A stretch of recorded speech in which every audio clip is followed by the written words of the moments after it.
Okay, next I want to show you how to create stems by rendering in REAPER. Let's go up here and choose stems. Now this is based on selected tracks, so only the tracks we select are going to have stems for them. So let's select our drums from here down to here. And if you notice, down over here, it says render 7 files because we have 7 drum tracks. So it's going to create 1 file for each of our tracks. So let's render that. And we can see each file bouncing right here. Let's go to the Finder. And here's our files. Now, as you can see, the names of the files aren't very helpful. They just say rock song mix number 1. They don't tell us what track they came from because each track has a different name. So let's delete these. What we could do instead is use the feature right over here called wildcards. Let's get rid of mix number 1 and let's go right over here and choose the wildcard track. In fact, let's choose track number first. And next, let's choose track. And if you go down over here, you can see what it's going to be named. 1, kick, rock song. That's just for the first one, right here. The second one will be called 2, snare. So let's get rid of this space right here so it looks more like this. And let's also add the song tempo right down here and the letters BPM for beats per minute. And let's get rid of rock song and instead choose the wildcard project, which is still called rock song, but it just does it automatically. So now each file is going to have the track number, the track name, the project name, and the tempo. Now let's see what happens. We'll render 7 files, but this time they're named a lot better.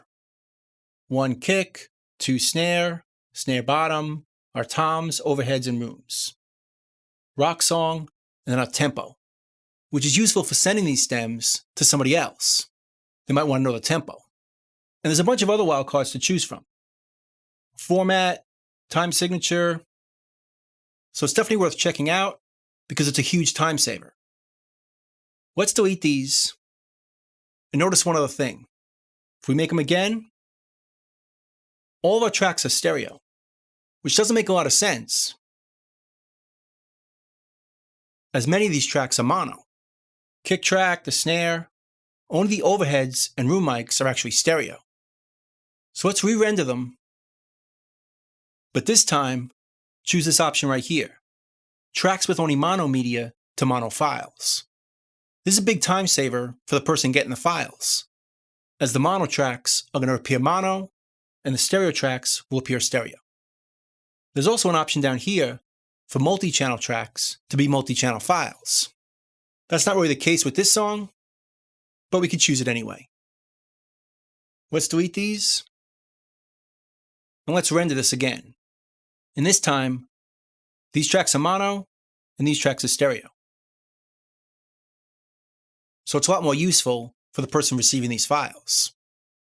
Now, the one limitation with this, when you're creating these stems, is that we have to do it on a track-by-track basis.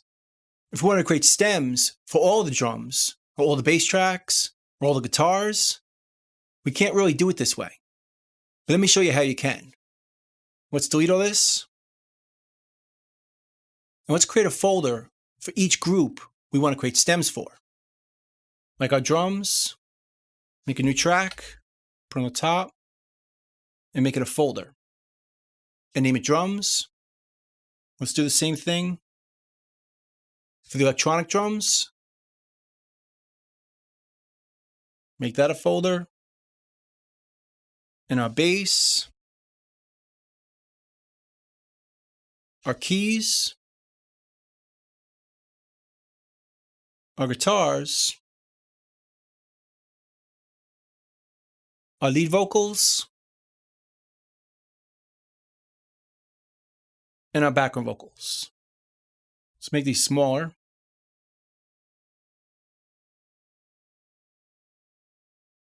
So now we have a folder for each group we want to make stems for. Our drums, our electronic drums, our bass, our keys, guitars, vocals, and background vocals. So let's select those tracks. And because they're folders, all the sound from the child tracks are bouncing into the folder or the parent. So I can render this using the same wildcards, except let's get rid of the track number. We don't really need that. And let's bounce these files. These are all stereo. And when it's done, it looks like this. We have our drums, electronic drums, our bass, our guitars, keyboards, lead vocals, and our background vocals. So it's a really easy way to create stems pretty quickly.